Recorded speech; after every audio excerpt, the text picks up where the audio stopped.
What if overnight your entire state government disappears? No chief minister, no council of ministers, no cabinet meetings. Instead, everything is run in the name of President of India through the governor. That's not a movie plot. This is a president rule under Article 356 of the Indian Constitution. In this video, we are going to break down what president rule actually is, the exact step-by-step process of how it get imposed, how it was misused for decades, the landmark SR Bommai judgment that changed everything, real examples from states like Karnataka, Uttarakhand, Arunachal Pradesh, Jammu and Kashmir, and more. And finally, when is president rule truly pro-India and when is it just politics in the name of constitution? Stay with me till the end. By then you will understand Article 356 better than most of the politicians. Hello everyone, hope you all are doing well. Welcome to Diplomat's Desk. I am your host Meet Shah.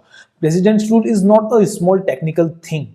It decides whether your vote really matters, how much power Delhi has over you, whether India is a real federation or just a union with states on paper.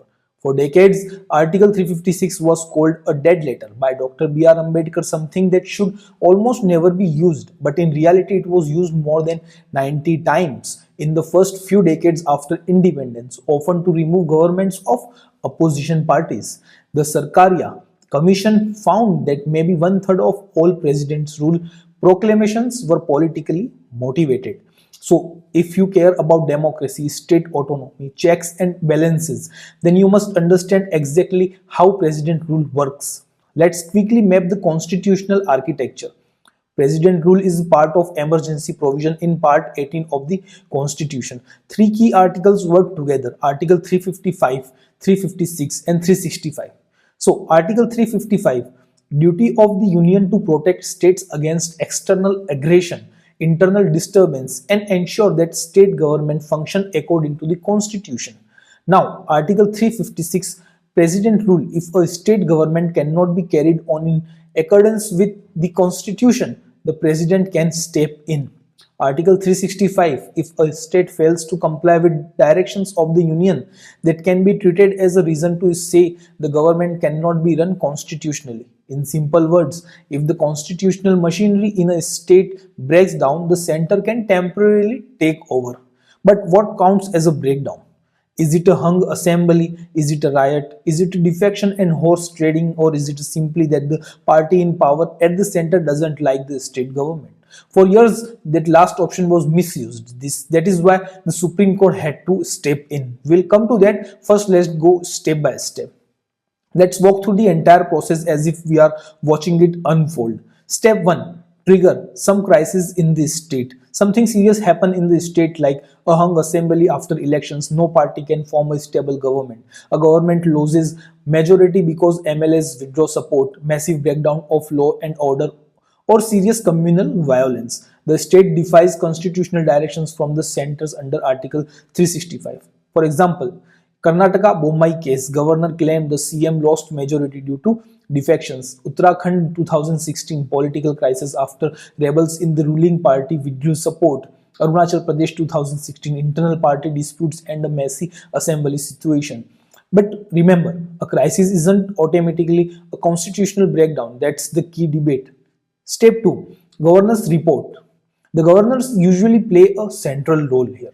Under Article 356, the president acts if he or she is satisfied on receipt of a report from the governor or otherwise that the government cannot be carried on according to the Constitution. In practice, the governor sends a detailed report to the president describing the crisis, claiming breakdown of constitutional machinery, often recommending president rule.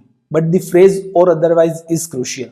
The president can also rely on other material, reports from the center, intelligence, media, etc. Because governors' reports sometimes reflect the politics of the center. This became controversial and led to judicial scrutiny.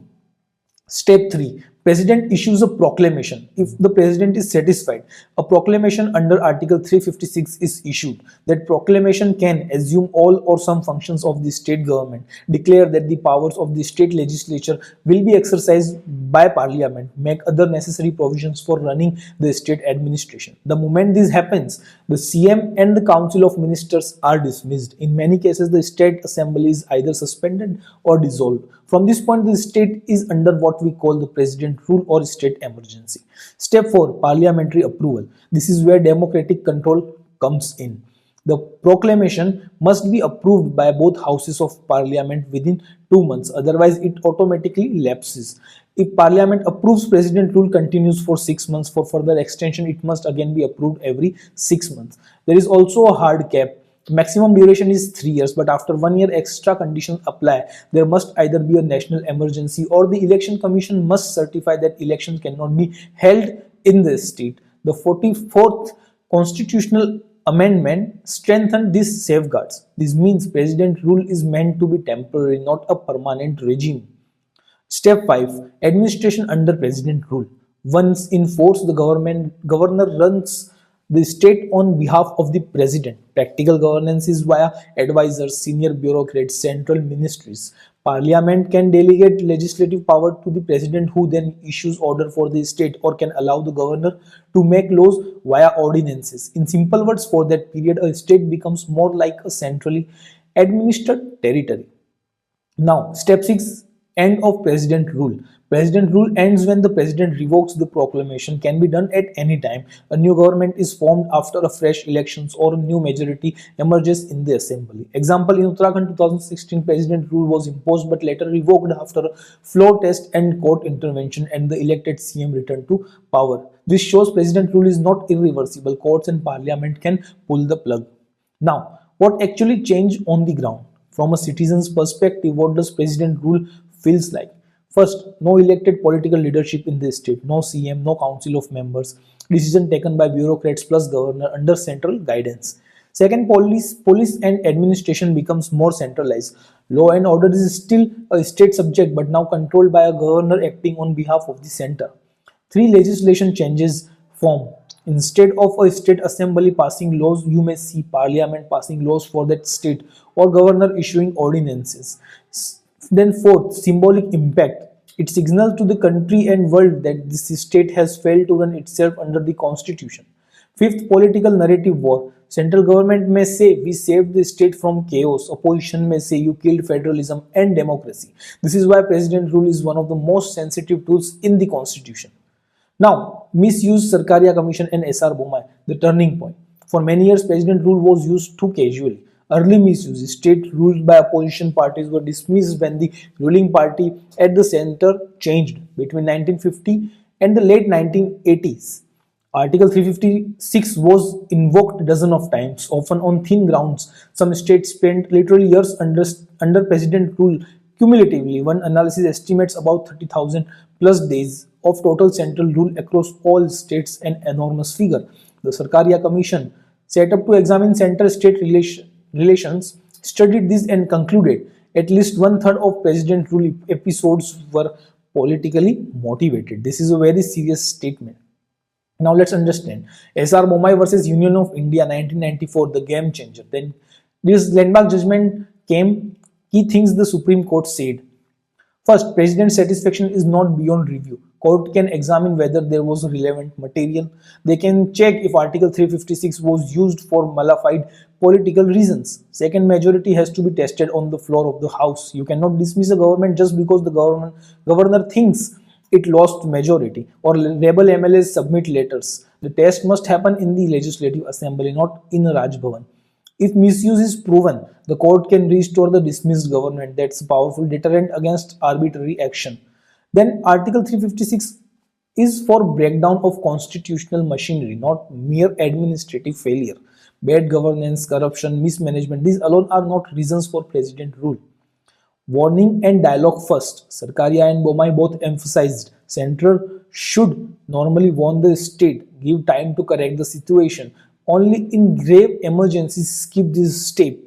Result, after Bommai, raw political misuse of Article 356 became much harder. The number of president rule instances dropped sharply post 1994. Let's look at some post-Bommai example to understand how this works in practice. First, Uttarakhand 2016. Political crisis, 9 ruling party MLAs rebelled. President rule was imposed. The matter went to the High Court and Supreme Court. After a floor test, the dismissed Chief Minister Harish Rawat was reinstated. Lesson, president rule is not the final word. Courts can overturn it and restore the elected government. Second, Arunachal Pradesh 2016. Internal party conflicts and controversial assembly session led to president rule. The Supreme Court later said the way the government was dismissed was unconstitutional and restored the earlier government.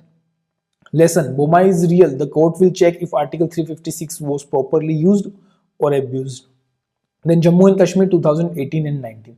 After a coalition government collapsed, governor's rule was first imposed under the Jammu and Kashmir constitution before its reorganization. Later, president rule was imposed. Then in 2019, Parliament passed laws reorganizing J&K into two union territories. Lesson: in a sensitive border region with complex security issues, president rule can be tied to a larger structural change, but that raises very deep questions about federalism and democratic voice. Let's now answer the core question. When is president's rule pro-India and when it is anti-democratic? Based on the constitution, Sarkaria and Bommai, we can build a 5-point checklist. Is there a real breakdown of constitutional machinery? Ask: is the government refusing to follow the constitution? Are court orders being ignored? Has the assembly become completely non-functional? If yes, president rule may be justified. If it's just policy disagreement or bad governance, that's not enough. Second, has the majority been tested on the floor? If the issue is CM lost majority, was there a floor test or is it based only on letters, press conferences, governor's personal view? Bommai is clear. Majority is decided inside the assembly, not in the Raj Bhavan or TV studio. So if no floor test was held when it reasonably could be, president rule is more suspicious. 3. Was the state warned first? Except in extreme emergencies, the center should issue a warning, give the state a chance to correct course. Sarkaria and Bommai both emphasize this. Skipping straight to Article 356 in a non-emergency situation looks more political. Fourth, is there a material beyond political convenience? Court can ask three simple questions. Is there any material behind the proclamation? Is there material relevant? Is there evidence of malafide or bad faith? If the only crisis is a non-aligned state government or upcoming elections, then that's not a constitutional breakdown, that's just politics. Then fifth, is president rule time bound with a clear exit plan? Pro-India use Article 356 to restore stability, prepare ground for free and fair elections, exit quickly once a democratic government is possible. Not rule the state from Delhi or as far as long as legally possible. Use president rule to re-engineer politics on the ground. The 3-year cap and 6-month renewals with strict conditions exist precisely for this reason. Now let's end with a simple, honest conclusion. President rule is like a fire extinguisher. You must have it, you hope you never need it. If you use it, it should be only in an emergency, and if you start playing with it for fun, you burn the whole house. A pro-India view of the president rule means protecting the constitution, not just the ruling party, respecting the people's mandate even when it's inconvenient, strengthening institutions, courts, election commission, federalism. Using Article 356 only when there is genuine collapse of constitutional governance. Lesser measures have failed, and the goal is to return power to the people as fast as possible. If we get this balance right, president rule becomes a safety valve for the republic, not a tool for political revenge. And that, more than anything else, is what keeps India's democracy strong. Thanks for watching this one. See you in the next one.